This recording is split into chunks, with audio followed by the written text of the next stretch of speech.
We doing everything they talk about. You know I'm everything a boss about. Not putting work and gotta toss them out. I'm really biting, they just barking out. I'm really riding, they just parking now. His street, what to talk about. See the big H when I'm walking out. Yeah.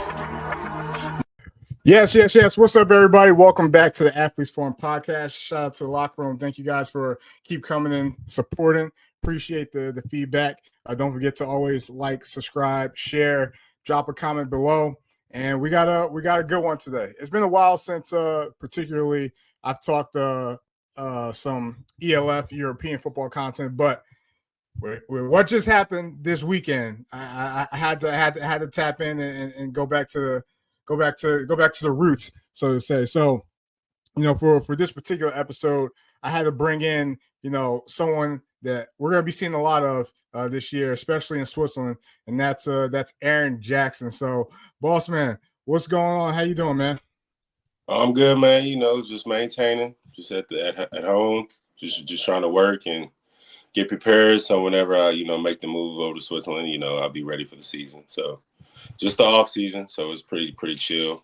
Just working out, working, and then eventually I'll be back in Europe. So, man, you look like a mercenary, bro.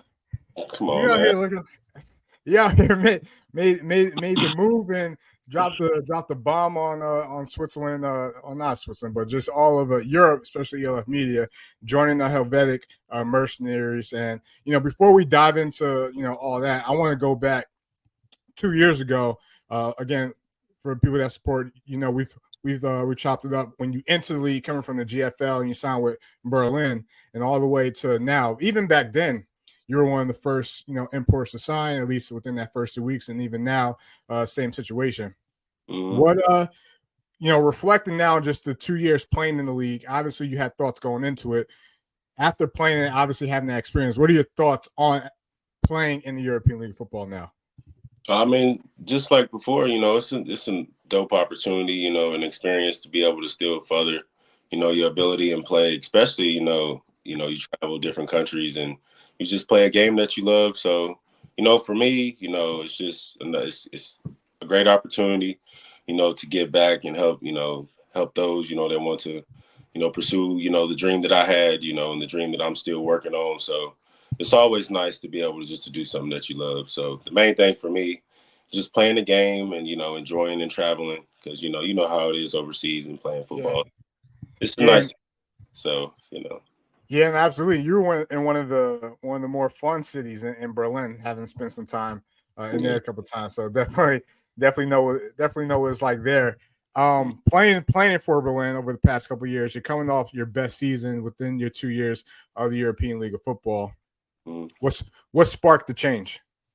I mean, I just think mentally, and then obviously just preparation and stuff. Not that I wasn't prepared, the first year, but just getting acclimated to the city and to everything to me. But I just kind of honed in on some things that I needed to focus on, being here, and then when I go back and prepare and go to the get ready for the season. But ultimately I was just more comfortable, and I think just at ease with just the whole playing situation.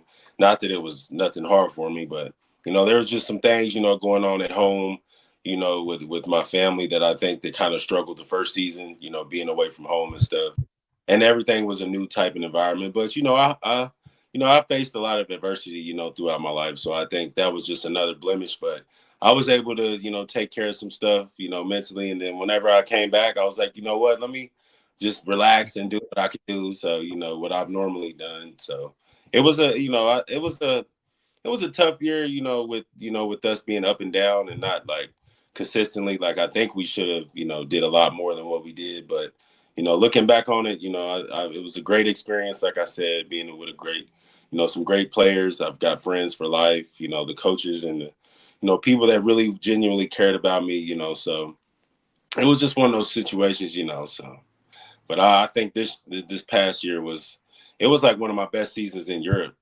so. Preach. Definitely one of your best seasons in general. Obviously, we just threw the stats up on the screen. You being one of the top, being the top receiver in the league with, in terms of performance, but production as well too. Obviously somebody could just look at stats and be like, oh, he must be good, but obviously the production when you make those plays and stuff like that counts too. And you definitely made a good amount of plays, obviously for Berlin, and playing over there for 2 years. Now you coming to my neck of the woods.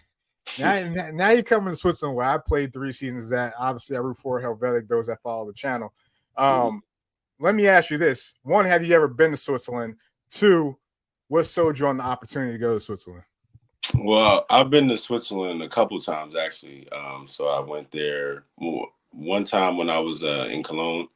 I went there, and then another time I visited while I was in Berlin. So I've went a couple of times. Just it's really really a nice country, scenery wise. And I think that's the main thing. And then as far as Helvetic, with for me, with me getting a little bit older and stuff, I just respected the how stern and how they were trying to make an offer that was like acceptable for my life, and trying to get me set up for life after football, for me, because that's where it's most important now that I've gotten a bit older.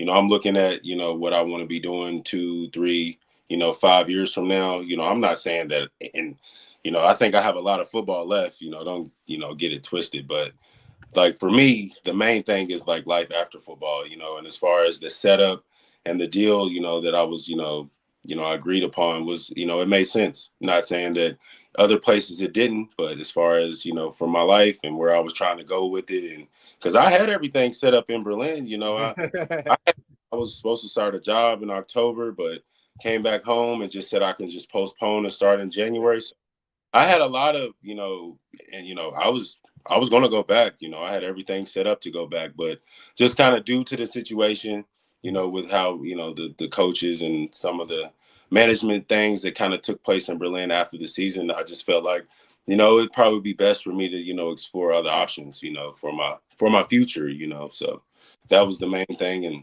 the deal just made sense. I Yeah. mean, Yeah, no, absolutely. And it's different from obviously playing the seas where it's more so like year to year, unless you're someone that signs like a multi-year deal versus playing from obviously in America like we did. You kind of got more control and say and, create direction where you want to go whenever you're negotiating these contracts. yeah.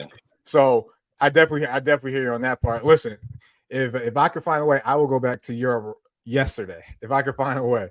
So I definitely hear you in that, and I want to go back and chop it up about that part too. But what I want to talk about is obviously Helvetic things are documented in terms of like the first 2 years and the performance of the team and all that stuff. We've had a couple of owners, whatever. Seems like Sandro and the guys are really trying to focus on moving forward, putting the past behind, and obviously just creating a better future for Helvetic going forward. And obviously with you believing in that process and coming on to joining the plan says a lot.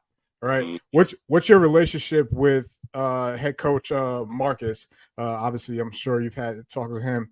What's your relationship with him thus far?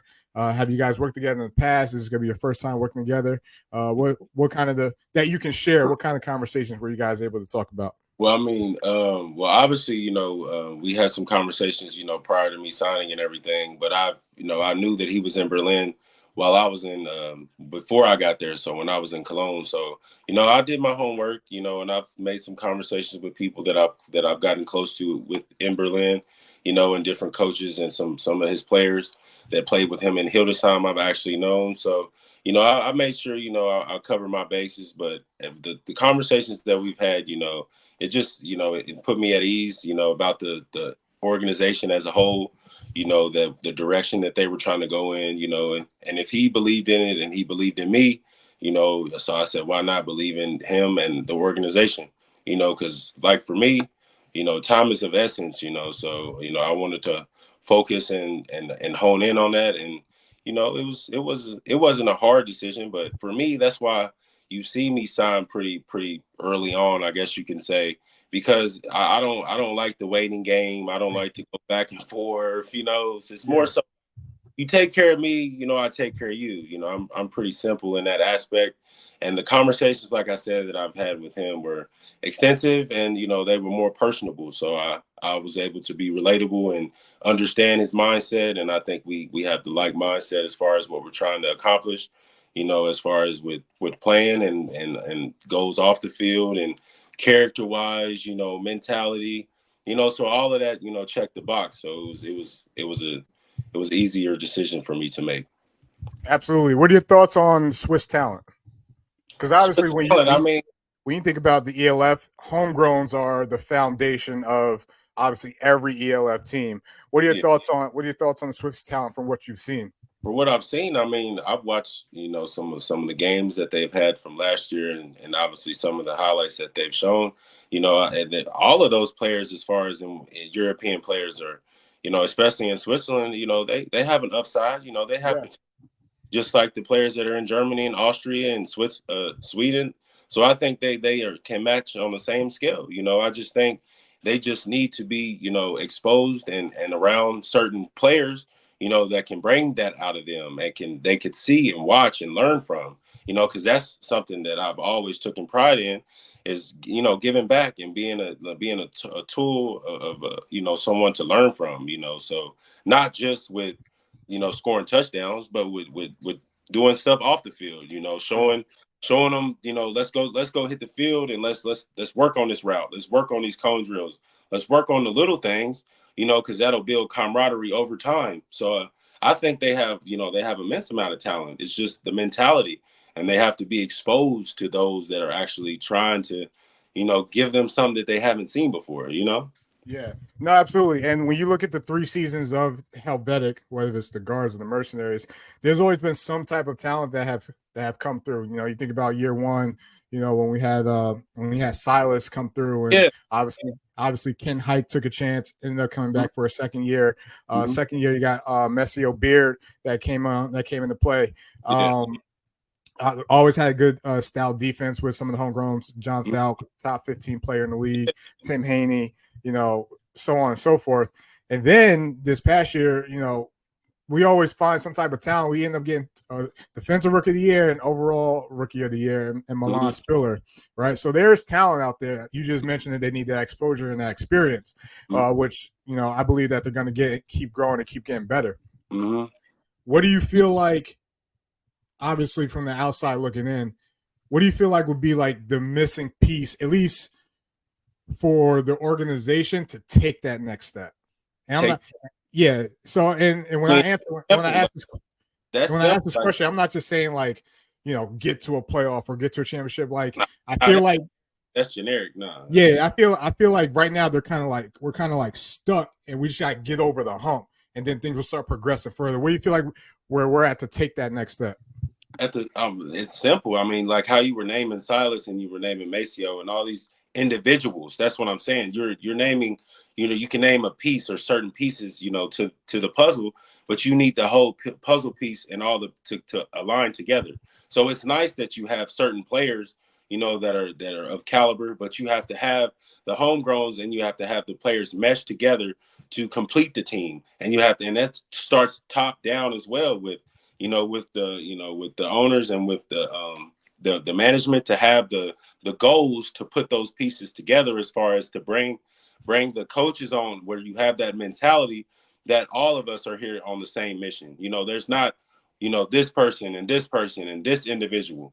It has to be a whole group effort. So that's what I'm saying. I think that's what they're trying to instill is the mentality and the culture that, we can get Yeah, over. You know what I'm saying? Like it's yeah, a no, absolutely. culture that everybody is on board. Not just like you said. I've talked to Ken. I played against Ken. We respect each other as him being a defensive player and me being an offensive player. Yeah. We've talked. So it's like not necessarily about Helvetic, but you can understand that there have been players that come through there that are of caliber that can Yeah, play. there's talent But that they get. huh?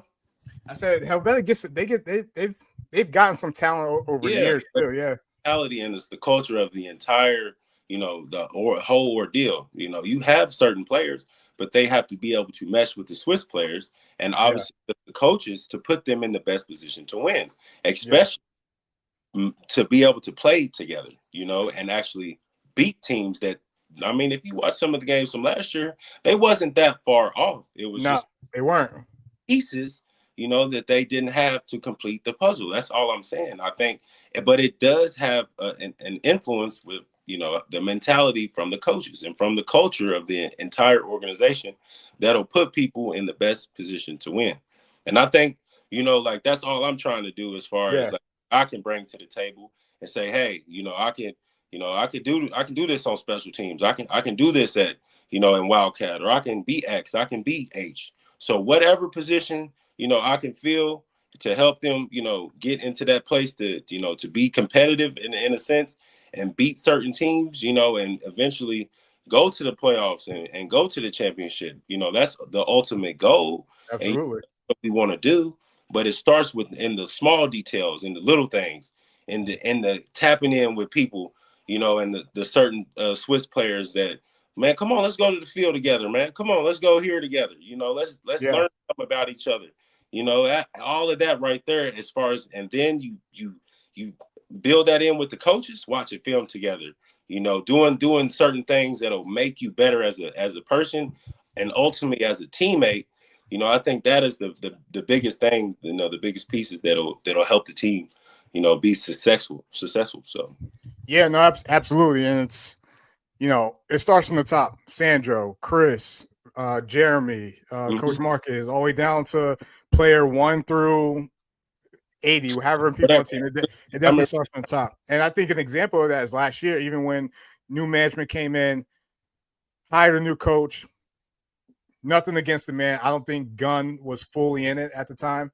Mhm. This was an organization that was, for at least from what I know, Norm Chow, who I thought was going to be the guy, brought in Mhm. guys that fit his system, and then Gunn comes in and switch last minute because Mhm. new ownership changes. So again, it has to start from the top, just like you just mentioned, all the way Mhm. down to the bottom, and everyone be connected and, Yeah, move in unison. So I definitely agree. I definitely agree with you there. yeah, and I mean, for me to, to take that step and to make that commitment shows you that I believe in what they're trying to do from top. Absolutely.